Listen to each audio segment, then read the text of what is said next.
প্রচণ্ড গরমে হালকা পাতলা রুই মাছের কালিয়া এইভাবে বানিয়ে একবার খেলে কোনোদিনই ভুলবেন না। ফুড কুকিং চ্যানেলে সবাইকে স্বাগত থাকলো। আমি কড়াটা ভালোভাবে গরম করে নিয়েছি, তারপরে কড়াতে তেল দিয়ে দিয়েছি।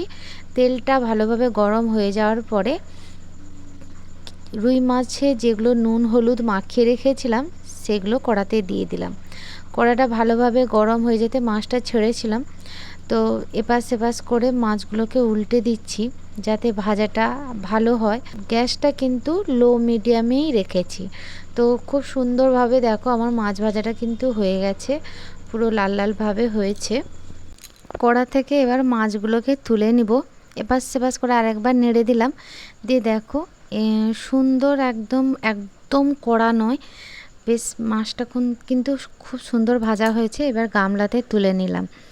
তারপরে তুলে নেওয়ার পরে দেখো একটু একটু করে সেগুলো তুলে নিয়েছি, পরিষ্কার করে নিয়েছি কড়াটাকে। তারপরে অল্প পরিমাণ তেল দিয়ে দিলাম, যে তেলটা ছিল তাতে হতো না, আর একটুখানি দিলাম। আর যে পেঁয়াজটা কেটে রেখেছিলাম পেঁয়াজটা আমি তেলে দিয়ে দিয়েছি। এবার ভালোভাবে এপাশ সেপাশ করে নেড়ে নিয়েছি। দেখো পেঁয়াজটা কিন্তু সুন্দর ভাজা হয়ে গেছে। আর আদা রসুনের বাটাটা একসাথে বেটে নিয়েছি, ওটা দিয়ে দিলাম। ওটাও ভাজা হয়ে গেছে।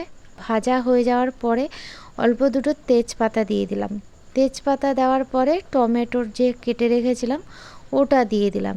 একদম সরু সরু করে টমেটোটা কাটিনি, এইভাবে যে টমেটোটা কেটেছি কড়াতে কিন্তু নাড়তে নাড়তেই গলবে। আরে কি বলতো, কড়াটা যেহেতু হালকা একটু গরম হয়ে গেছে তো ওই জন্য একটু জল দিয়ে দিয়েছিলাম।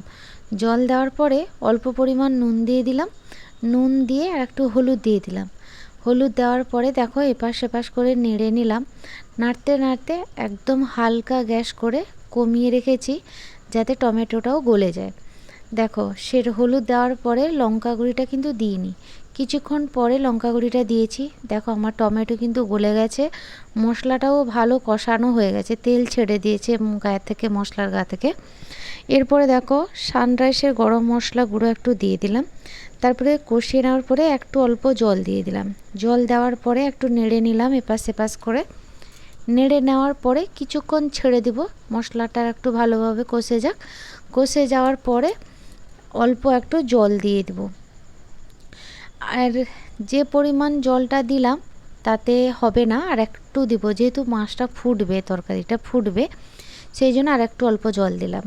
জল দেওয়ার পরে দেখো এপাশ সেপাশ করে একটু নেড়ে দিয়েছি। মশলাতে কড়াগুলোতে লেগেছিলো একটু সাইডে, তো ওগুলো মুছে নিলাম। মুছে নেওয়ার পরে দেখো তরকারিটা কিন্তু ফুটে গেছে। ফুটে যাওয়ার পরে যে মাছটা ভেজে রেখেছিলাম ওটা দিয়ে দিলাম। কিছুক্ষণের জন্য ছেড়ে দিব। এই যে দেখো মাছটা ফুটে গেছে। মাছের কালিয়া কিন্তু আমার রেডি হয়ে গেছে। ভিডিওটা ভালো লাগলে একটা লাইক, শেয়ার, কমেন্ট, চ্যানেলটাকে সাবস্ক্রাইব করতে প্লিজ ভুলো না। আমার পাশে এইভাবে থাকো। আজকের মতো এতটুকু।